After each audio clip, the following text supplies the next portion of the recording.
Europe 1 Soir Week-end. 19h, 21h, Pascal de la Tour du Pin. Eh bien, nous avons le bonheur d'accueillir Paul Melun dans ce studio. Dites-moi, Paul Melun, comment à quelle heure l'émission ? Oh là là, je vais me faire discuter. J'ai l'impression d'arriver en retard en classe. Pascal, je vous jure, oui, vous êtes la prof. Ah bah non, je suis pas prof. Je suis pas prof. Bon, Paul Melun, on est très content de vous avoir dans ce studio. Jules Torres est avec nous.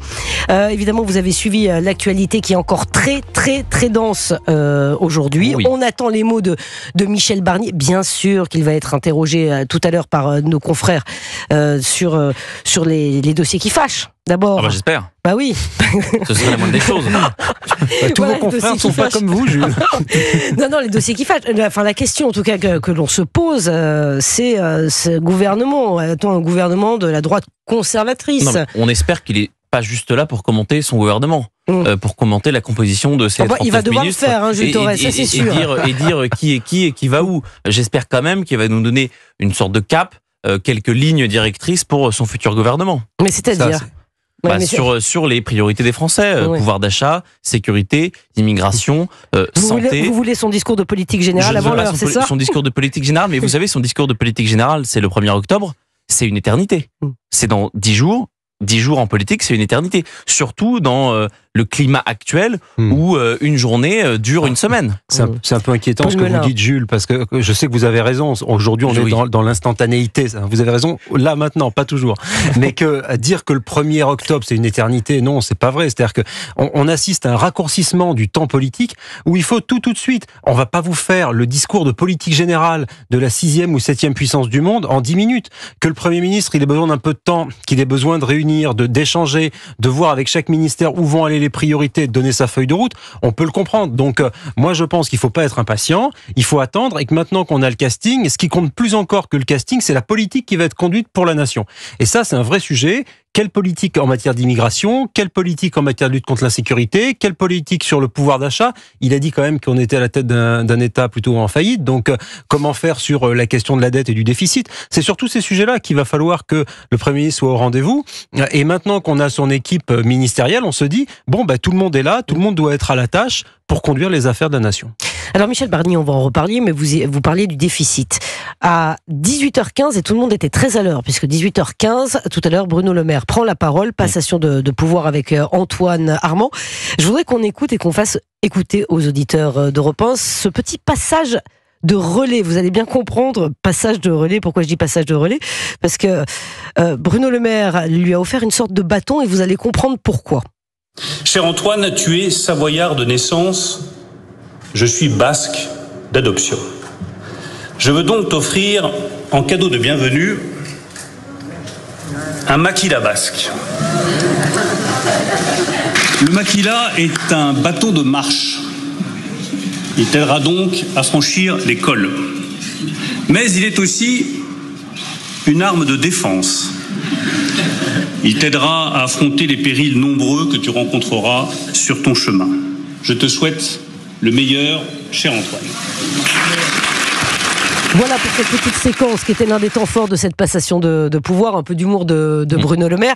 Il faut dire qu'il va devoir avoir beaucoup d'humour, Antoine Armand, vu ce qu'il va découvrir. Ah ben.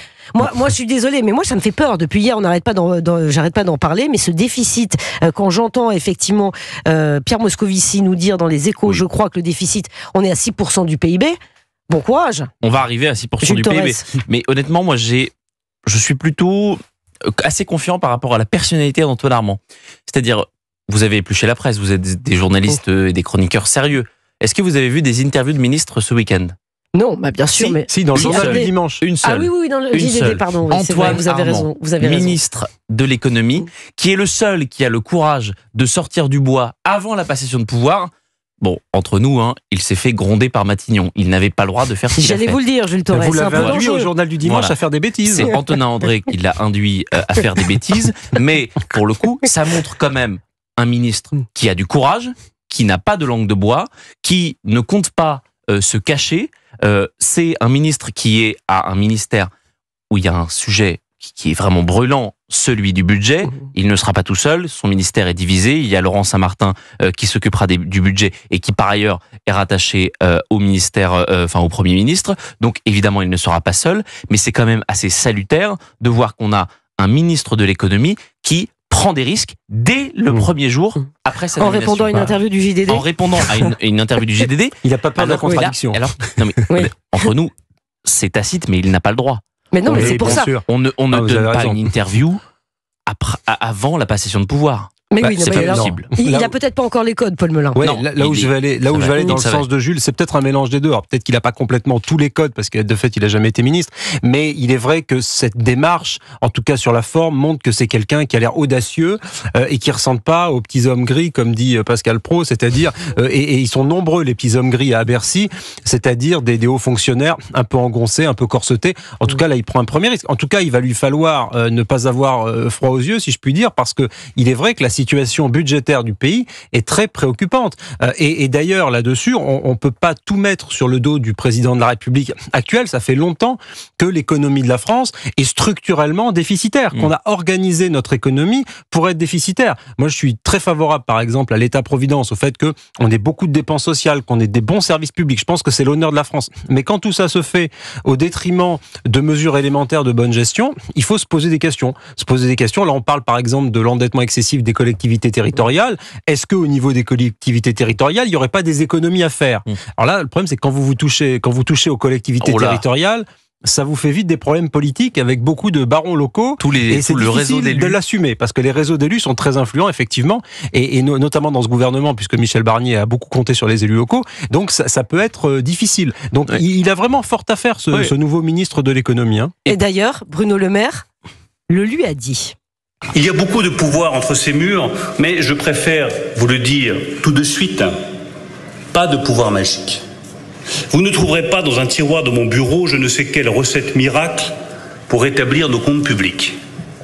Vous ne trouverez que des propositions de réduction de dépenses solides, documentées, dans la lignée de ce que nous avons engagé depuis fin 2023 et qui a été interrompu par les circonstances politiques depuis plusieurs mois. Voilà, Bruno Le Maire ne ment pas. Il fait état d'une situation qui est extrêmement compliquée. On le sait, mais il n'y aura pas de hausse d'impôts. C'est ce que Antoine Armand a dit en filigrane. Va-t-il tenir sa promesse ? C'est même pas en filigrane, c'est qu'il l'a dit noir sur blanc dans les colonnes du JDD. Je peux vous dire, je l'ai lu et relu cette interview. Je l'ai relu en bon à tirer pour voir s'il n'y avait pas de faute. Donc je peux vous dire que si Antoine Armand, dans quelques mois, dans quelques semaines, nous annonce une hausse d'impôts pour les Français des catégories populaires et des classes moyennes, je serai le premier pour vous dire qu'il a menti aux Français. Il est assez malin, honnêtement. C'est-à-dire que dans la même interview, il dit il n'y aura pas de hausse d'impôts pour les classes populaires et les classes moyennes, mais dans la même interview, il dit aussi la politique économique et budgétaire du pays, elle est définie par le ministre du budget et le Premier ministre. Donc, c'est un bon moyen de dire, en gros, c'est-à-dire ce que Bruno Le Maire faisait pendant le Covid-19, c'est-à-dire, c'est le quoi qu'il en coûte, mais par contre, le responsable, c'est pas moi. Ce sera au Premier ministre et au ministre du budget de vous annoncer que on fait des coupes là, on fait des coupes là, mais par contre, moi, je vais vous dire, pas d'augmentation d'impôts. C'est assez malin de sa part. Non, pardon, mais il est assez précis, puisque s'il dit pas d'augmentation d'impôts pour les classes populaires et les classes moyennes, ça veut dire que potentiellement, pour les classes plus favorisées, si je comprends par l'omission, s'il est un peu jésuitique, disons, on peut se dire que ça peut être les plus riches qui paieraient des impôts. Ce qui, moi, personnellement, ça c'est plutôt la ligne de gauche qui est la mienne, ne me choque pas. Qu'on augmente les impôts des très riches ou des plus riches. Il y avait eu, vous vous souvenez, ces questions sur les taxes, sur les super profits. Il y a eu un certain nombre d'allègements fiscaux qui ont été faits depuis le début de la présidence Macron concernant l'ISF, il y a eu la flat tax. Bon, si c'est revenir sur ces mesures-là au plan fiscal, moi, ça me choque pas. Pardon, je vous pose une question, mais on a besoin aussi de ces entreprises, on a besoin de ces personnes en France pour faire tourner l'économie et pour consommer. Est-ce que vous n'avez pas peur que ça les fasse fuir aussi ? C'est toujours l'équilibre. Vous savez, on avait eu ce débat quand François Hollande avait parlé de la taxe sur les 75%.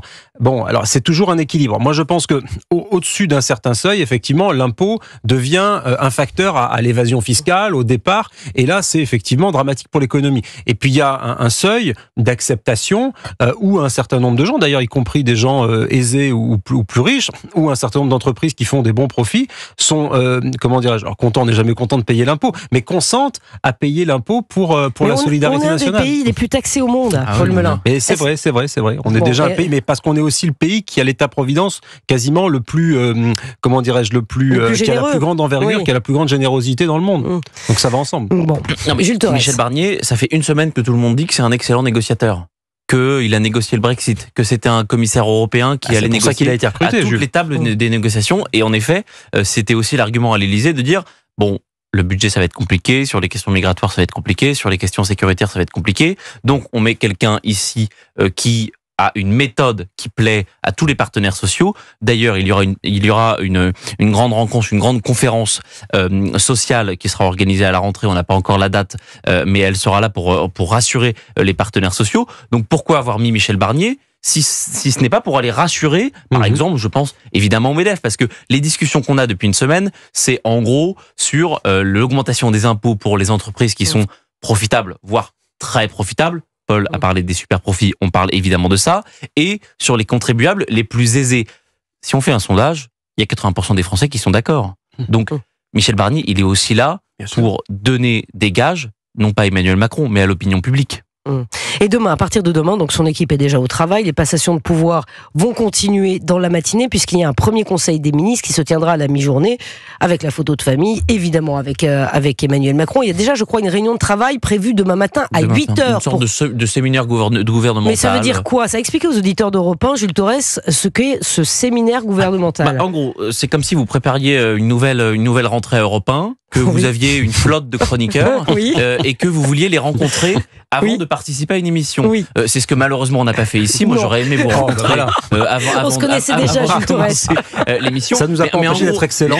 En gros, Michel Barnier, il va recevoir, alors je ne sais pas dans quelle salle, parce qu'il y a 39 ministres, donc c'est évidemment massif. On parle pas d'une équipe de foot, on parle de 4 équipes de foot. Donc il va les recevoir pour évidemment leur dire un petit mot. Il y aura rien d'important qui va se dire à ce séminaire gouvernemental. Il y aura rien d'important non plus qui sortira de ce conseil des ministres. Mais c'est normal de rencontrer tous ces ministres, d'autant plus qu'ils sont très nombreux, d'autant plus qu'on a une sorte d'aéropage assez hétéroclite avec 18 ministres de la majorité présidentielle, 7 ministres qui sont issus de LR, des ministres de divers gauche, des ministres du Modem, des ministres de Horizon, plusieurs ministres de divers droite. Donc évidemment, Michel Barnier, il doit faire preuve non seulement d'autorité, mais il doit montrer dès le premier jour quelle est sa méthode. La méthode Barnier, c'est quoi? C'est de la discussion, pas de coups bas, et surtout, on défend l'intérêt du pays et pas ses intérêts personnels. C'est ça la méthode Barnier, c'est ça qu'il va essayer de montrer demain matin à 8h à ses ministres. Sachant d'un mot, c'est une méthode qui va lui être utile à plusieurs titres. Vous parliez tout à l'heure des partenaires sociaux. Bien sûr que la négociation avec les syndicats, elle va être au cœur de son exercice du pouvoir, je peux dire, mais aussi la négociation en interne avec ses ministres qui viennent d'horizons un peu différents. Et ensuite, bien sûr, on pense tous à l'Assemblée nationale, parce que là, il va falloir qu'il fasse œuvre de négociation, qu'il travaille avec les différents groupes, qu'il voit texte par texte comment ça passe et est-ce que ça casse, voir avec la gauche peut-être sur des textes sociaux s'il peut faire passer un certain nombre de projets de loi, voir peut-être, alors là c'est la grande inconnue, avec le Rassemblement national, est-ce que c'est infamant de voter avec le Rassemblement national sur par exemple quelque chose sur l'immigration ou sur l'insécurité, quitte à prendre une volée de bois vert de la gauche. Enfin, toutes ces questions-là, elles vont être quand même au menu de ces prochaines semaines et de ces prochains mois pour le chef du gouvernement. Oui, Jules Torres. Non mais en effet, Paul a absolument raison. L'Assemblée nationale pour l'instant est à la piscine. Elle est complètement fermée. Ils n'ont pas organisé une session extraordinaire comme le demandaient un certain nombre de partis pour ne pas perturber la composition du gouvernement. L'Assemblée nationale se réunira pour la première fois la semaine prochaine, pour la première fois, pour notamment le discours de politique générale de Michel Barnier qui aura lieu le 1er octobre. Pour l'instant, Michel Barnier, il a une semaine pour préparer son discours de politique générale. On verra dans maintenant 30 minutes ce qu'il nous dira au journal télévisé, parce que il va pas nous faire la composition du gouvernement. Il va pas nous dire pourquoi il a placé Bruno Retailleau à telle place, pourquoi il a placé Didier Migaud en seconde position, en deuxième position de son gouvernement. Mais si on peut lui poser cette question-là. Il faut absolument. On l'évoquait, c'est un blocage. Didier Migaud, Bruno Retailleau, c'est une vraie question. Moi, je la poserai. Le blocage entre la justice et l'intérieur, c'est une bonne question. Je pense que, vous savez, finalement, là, Jules Torres, on va écouter ça avec une demi-heure. Vous avez raison, évidemment. Vous pourrez suivre ça en direct sur Europe 1. Mais ce qui sera, en fait, la composition du gouvernement, c'est une coloration. On a une idée de la coloration de ce que sera la politique de Michel Barnier. En revanche, Bruno Retailleau, oui, il est très à droite. Didier Migaud, oui, il est plutôt à gauche. Mais qui décide? C'est le Premier ministre. Le cap, il est fixé par le Premier ministre. Et ça, pour le coup, et Bruno Retailleau et Didier Migaud ce sont des personnes qui sont respectueuses de la hiérarchie et qui écouteront le cap qui est fixé par le Premier ministre.